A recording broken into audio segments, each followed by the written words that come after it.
His life was changed and made new when an angel made his dream come true. And now he brings his dream to you. In a Spoonful Paolo. Hey everyone, and welcome to Spoonful of Paolo! Okay, we just got back from New York City, where I went to go talk to the host of the Wendy Williams show, Wendy Williams herself. Now, I was invited to go backstage and talk with her in her private dressing room, and boy, did we have so much fun. So before I let you go, I'm gonna ask you, how you doing? Enjoy.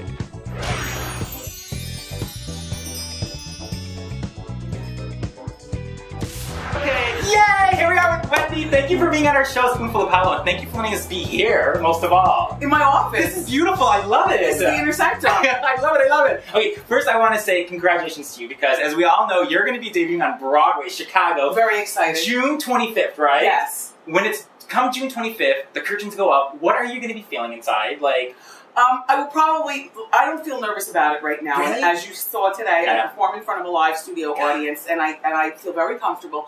But I'm sure that I will be nervous right before I have to hit the stage.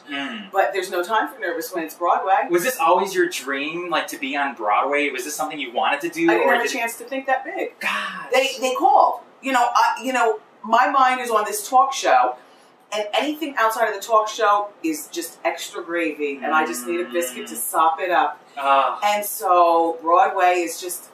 But while I was invited to do it, and it wasn't something I was thinking about prior, I do plan on taking this role extremely seriously and being on time and doing the damn thing. You're amazing, because we just left the taping of your show, obviously. And let me just say, I've been to a lot of tapings, but you, my dear, are so... beautiful, inspirational. You really connect with your audience. Thank you. There's some who just do their show and they leave, but you really do remind me of Oprah because I've been to so many tapings and you're there and you're invested, and I thank you for doing that for all of us. So people have invested in me. This is our you're worth it. You're worth every penny. Season. Yeah. So that's thank you to the Wendy watchers and people who go out of their way to get tickets, even though the tickets for our show are free. Yeah. You still have to wake up early. We expect a lot. We like color. Hey, that's why I got my pink blazer. And you were outside this morning early, and so I like to give it up because you give it up. When season 4, but there's been a lot of talented people who've come and go in the talk show business. Yeah. But for you, did you ever think that you were going to be this successful? Seriously. In my mind, I knew that I work hard enough to deserve it. Honestly. But realistically speaking, there are a lot of very talented people who participated in a lot of good shows, like GCB. Hey. Kristen Chenoweth. Come on, what happened to that show? I know. I watched you watch. I know. Obviously. What happened? Yeah, I'm disappointed in that. Like, after it was less than one season. Yeah, Pan Am. Crazy. Okay. Yeah, it's true. Eddie Cibrian in Playboy. I don't get Playboy it. Club. It's a tough business. It's tougher now because there's so much competition. And so much talent. But I'm curious, did you look up to anyone when you were doing your talk show? Were there any hosts or other talk shows that you were just inspired by, or did you just want to do it your way and say I wanted to do you it knew my what way. you wanted? Yeah. Wow. Because I'm not good at being other people. Yeah. And I'm not. Now, what I will tell you is that there are no new ideas. There are only new hosts. Yeah. I mean, all of the ideas are now exhausted. Yeah. Think about it. Hot topics. Yeah. That's called talking from the headlines, the gossip that's going on, spilling the tea. Other shows do that. As a matter of fact, I took the name Hot Topics from Barbara Walters at The View. And no shame in my game. But, I tried to call her. She didn't answer the phone. I love that you just said that. Standing in the audience with a microphone talking to people. That's Phil Donahue from back in the day. Yeah. Ask Wendy. That is, a therapist, maybe Dr. Laura back in 2001 when she had her show. I think she did. Yeah. But I've been doing Ask Wendy on my radio show. Eye candy. I mean, wow. There are no new ideas, just new hosts. And so I cop to that. But I like that I'm able to do this show my way in my own voice. Obviously what we love about it is your Hot Topics. Like you said, you're so real. You're so real. Do you ever get nervous when you do have to talk about these celebrities and you're just saying the truth, basically, and then they come on your show? Does that make you kind of close up a little bit, or you just don't care? You just put it all out there and that's it. You're just speaking the truth. Listen, first I have to say that we don't do this show in the spirit of being mean to anyone. Right. We do this show in the spirit of the host has an opinion, her co-host have an opinion, and we say it like we mean it here. I'm not making stuff up. I'm reading the same stuff you're reading. Yes. So, you know, it's a fine tightrope. Yeah. But it's fun to walk. It is. When you were like, was that the one thing that was missing? When you were doing radio for all those years, did you feel like you were missing that audience that you have now when you come out every day and you feel their energy and you're always beautiful and you can we feel your energy as well? I never thought, first of all, my radio career was really successful. Yeah. I mean, in terms of accolades, in terms of recognition, being in the #1, you know, market for radio and TV in the world, which is here in New York, making a nice salary, loving my hours. I was writing books at that time. I was able to do side things. So I loved radio. And I never thought about a TV show until I was approached, because honestly, the idea of the hair and the makeup and... I mean, nominated, by the way, the hair. And being a little bit more PC than radio, I just didn't think that I was that girl. But now that I'm here, I have to tell you, I love it. I don't regret my first love radio, but I love having the Wendy Williams show. I don't love makeup though. I want to take it off, but my face feels very heavy right now. Just keep it on. But what would the little Wendy Williams from New Jersey say about your life now? What would that little girl say if she could see all of this? What would she say to you think? I want to be here one day.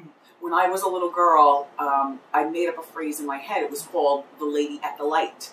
You know, when you're sitting in the back of your parents' station wagon and you're driving along, your parents are talking, and you're in the back seat just looking around at the world with no seatbelt. Back in my day, no seatbelt. And you look over at, when you're at the red light, and you see the lady in the fancy European car and the big framed glasses, and she's holding her steering wheel with lots of diamonds and expensive tchotchkes, and she's got a scarf around her neck, and her lipstick is very red, and she's by herself in the car, and her car is better than our station wagon, so it pulls off faster. And I say, one day I'm going to grow up and be the lady at the light. I'm the lady at the light. So I've become that person. I've become that person. Do you know how many people are going to watch this and just be inspired by your story? You know, that is great. You know, really is great. You know the guy at the light? Yeah. We all think of that. You know what I mean? I want to be that person one day. Yes. That helps you kind of build and get there. That's like, just like me trying to do this show. I look at you every day and I see you coming out. I'm like, God, just look at that. I mean, it's just amazing. It's amazing because that was your dream and here you are today. Yeah. And it inspires people like me doing this. So that's great. It really is. I mean, you know, life is not without problems. And I used to, even as a young girl, I was prying into the lady at the lights business. Like, I wonder what her husband does for a living. I wonder how many kids she has. I bet you her kids don't like her. I wonder how many housekeepers she has or whatever. There she goes. God, that's so... Oh, my God. Yeah. And we can't forget, hello, before we go, we have to say, your book just came out. Ask Wendy, your 6th book. Congratulations. Thank you. How did you become so, good at answering people's questions? Where did it all start from? You know, I answer from a position of, I'm just a woman from Jersey with a microphone who, if you're asking me a question, that means that you apparently trust in my opinion. And that takes time. I mean, I used to do Ask Wendy on the radio, but it took me a long time to build a loyal following of people that would actually call me up and ask me whether to divorce or not, or whether to go to junior college or take a year off or, you know, whatnot. Now on TV, Ask Wendy, it's been a slow process. I always knew I wanted to do an Ask Wendy book, and now we're in our 4th season, and people actually get up and they ask these questions. I saw it today, too. And I'll tell you, it seems like from the outside that I have a big mouth and that I'm opinionated about everything, and I am. But in real life, I will not give you my opinion unless you ask for it. I'm not that girl. So if you ask me, you know, does this dress make me look fat? I'm going to tell you yes if it's yes. Someone ask me. Do you like my new haircut? I mean, I'll say it makes you look a little bit heavier, but maybe if you know, and I'll offer a solution. So this Ask Wendy book, I have to tell you, it made me laugh and cry, but not laugh at you. laugh in my head with you. And I take my advice very seriously. I mean, and I talk about everything in here from staying in touch with exes through your Facebook, which is a no-no. I explain, because they've written me letters, and so I'm answering them. When I was 25, I thought if you cheat on somebody, then you deserve to be broken up with. Now at 48, there are exceptions to the rule, and I'll explain why. Threesomes are not a good idea when you are married or have a significant other. Threesomes are for when you're in your 20s, and I address that in here also. I do believe that there should be no privacy for children as long as you're paying the bills, but they should not know that you're snooping, because then they'll get more creative with their... Keep the door open. Yes. Yeah. They get more creative with their hiding places. Smart. But I believe that I own you until you leave this house. And things like that. You know, girls want to know, where are all the men? Well, excuse me, if you put on some chapstick and stop being so damn picky. I didn't say settle. And there's a difference, and I explain it in the book. There are people... It's not even just there's a person out there for everyone. There are at least 3 people out there for everyone. What is your problem? Yes, all my girlfriends always ask me, it's so true. And all men aren't gay. Yes, very true. Thank you. And all black men aren't hung. Hello.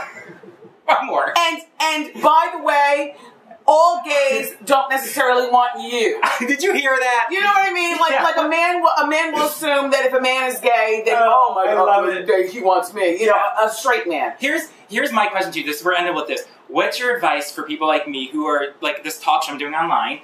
What's your advice for people like me? What would you say? To keep going? What would you say? Keep going and make sure that more people find out about you, because it's going to be that one person one day who says, you know what? We need a man on this panel. Oh, I believe that. You know, like one of the panel shows or something. And there's this guy, Paolo. He's just green enough and innocent enough, but he's experienced enough.